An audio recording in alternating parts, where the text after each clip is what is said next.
Let's start with a simple question, one that many consumers and investors alike often ponder. Why does an iPhone, a seemingly ubiquitous piece of technology, cost over £1,000?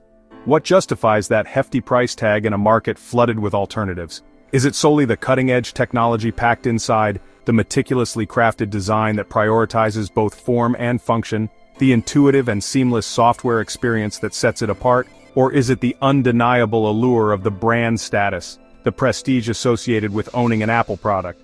The answer, of course, is that all these elements play a significant part in determining the price.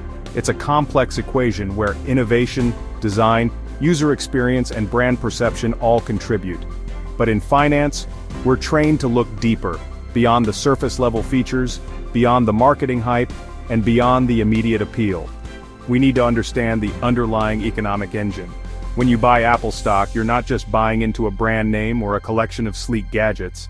You're buying a claim on Apple's future earnings, a share in the profits the company is expected to generate in the years to come. The real intrinsic value isn't solely determined by the phone's elegant design or its innovative features, but by the amount of cash Apple will generate from its products and services over its entire lifetime and beyond.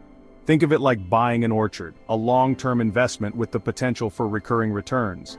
You're not buying it simply for the aesthetic beauty of the trees themselves, but for the abundance of apples and the resulting cash they'll reliably produce year after year. As astute investors, we must consciously separate the allure of the product from the underlying strength of the business, and rigorously distinguish the captivating story from the cold, hard numbers. There's no denying that Apple's story is incredibly compelling, filled with innovation, disruption, and a loyal customer base. But a great story, however inspiring, doesn't automatically translate into a great investment opportunity. We need to take the next crucial step, translating that compelling story into tangible, quantifiable numbers, specifically into meticulously projected future cash flows that the company is expected to generate. This rigorous process of converting narrative into numbers is called valuation, and it's arguably the single most critical skill for any aspiring or seasoned investor to master. Ultimately, valuation serves as the essential bridge, connecting a company's captivating narrative to its underlying economic value and its true worth in the marketplace. So, with that framework in mind, let's delve deeper and see how this valuation process works specifically for Apple.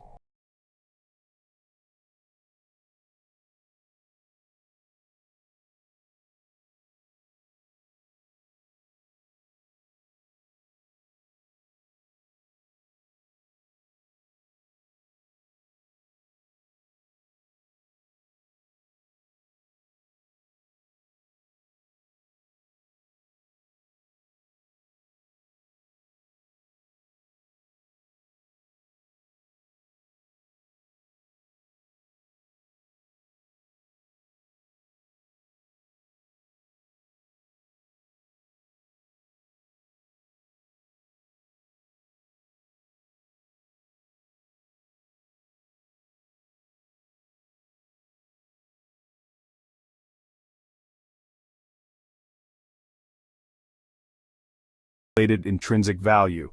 This difference represents a margin of safety, protecting you from potential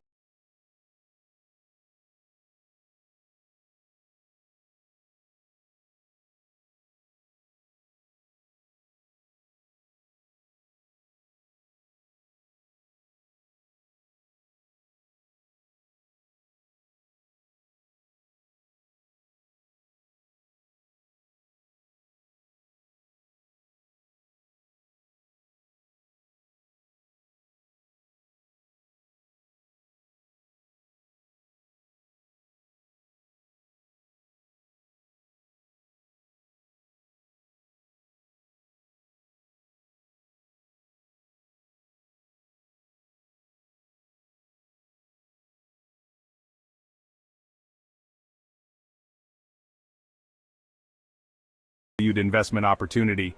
Conversely, if our estimated intrinsic value is lower than the market price,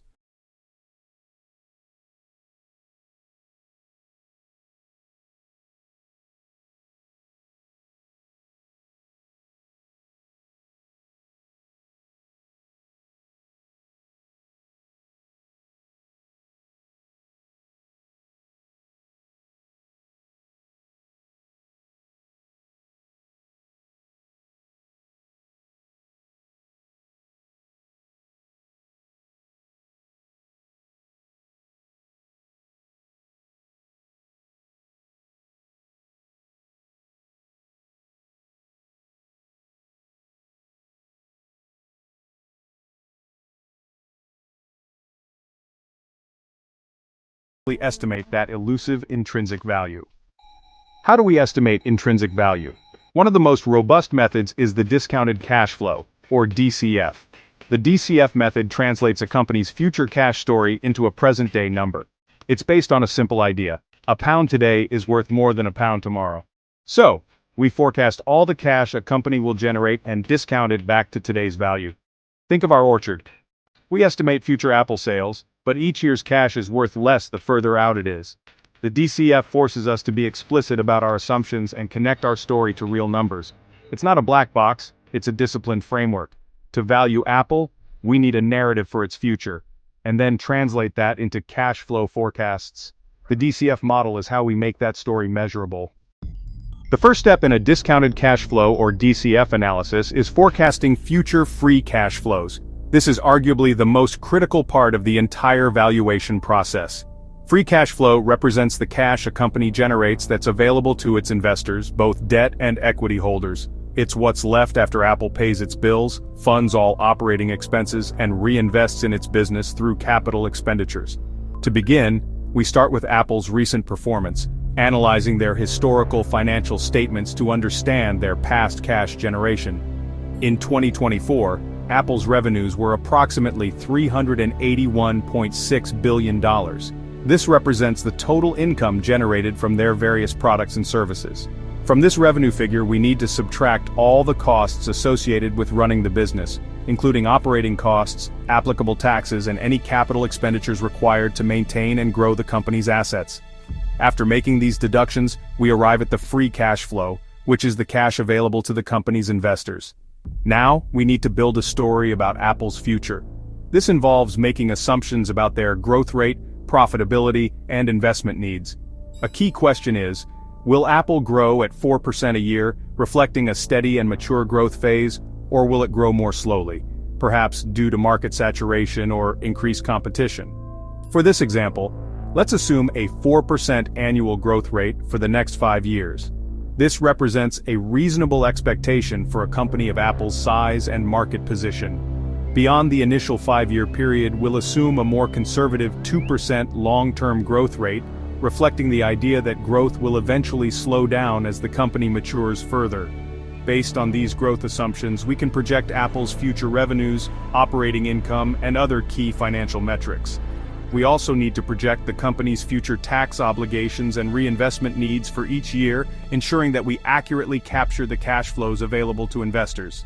To put this in perspective, Apple generated approximately $100 billion in free cash flow in 2024, highlighting the company's immense financial strength. Based on our assumptions, our forecast projects a steady increase in free cash flow over the next several years. We anticipate approximately $104 billion in free cash flow in 2025, reflecting the impact of our assumed growth rate. And we project around $108 billion in free cash flow in 2026, continuing the upward trend. This pattern continues as we project further into the future. This stream of expected future free cash flows is the very heart of the entire valuation process. It's what we'll use to determine the intrinsic value of Apple's stock.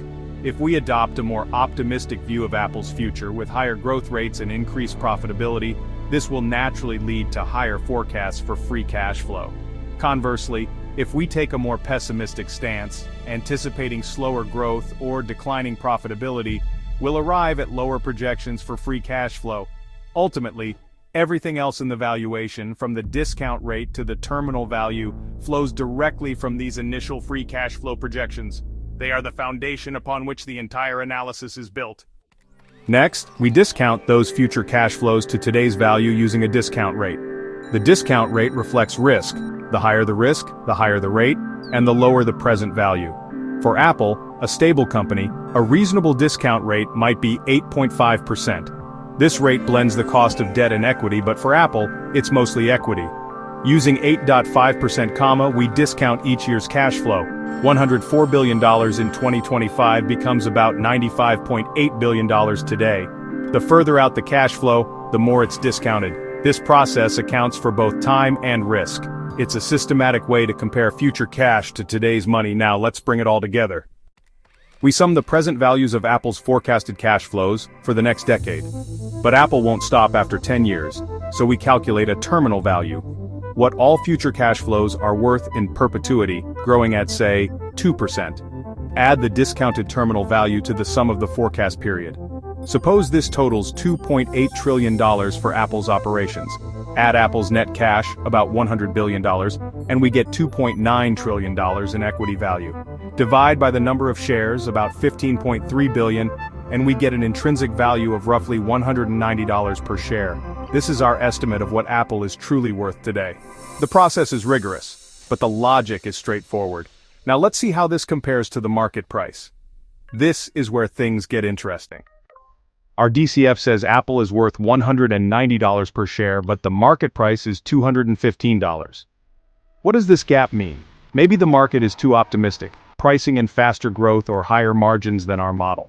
Or maybe our assumptions are too conservative. The market price reflects the collective expectations of millions of investors. When your value and the market price differ, question both your assumptions and the markets. This tension is what makes investing challenging and fascinating. DCF isn't about finding the right number, but about structured, disciplined thinking. The gap between value and price is a starting point for deeper analysis. Ask, what does the market see that I don't? Use the process to clarify your thinking, not just to generate a number. That's the real power of valuation. You don't need a finance degree or fancy software to use this mindset. The real power is thinking like an owner, focusing on long-term cash generation. Start by writing down a company's story, what it sells, who its customers are, and what risks it faces. Check key numbers: are revenues and free cash flow growing? Even simple checks can help you avoid bad investments. Compare price to value using shortcuts like the price-to-earnings ratio. If Apple's PE is much higher than usual, ask why. Is it justified by real change or just hype? This kind of critical questioning is the heart of disciplined investing. Anyone can apply this approach. DCF is more than a formula, it's a philosophy. It bridges a company's story and its financial reality. A good valuation aligns narrative and numbers. For Apple, the story is innovation and brand loyalty. The numbers must support that. The process matters more than the final number. It builds understanding and discipline, anchoring you against market noise. When markets panic or soar, knowing intrinsic value gives you confidence. The key lesson: distinguish price from value. When you buy a stock, you're buying a business and its future cash. DCF is the best tool for thinking systematically about that future. It's about making better decisions, not perfect predictions.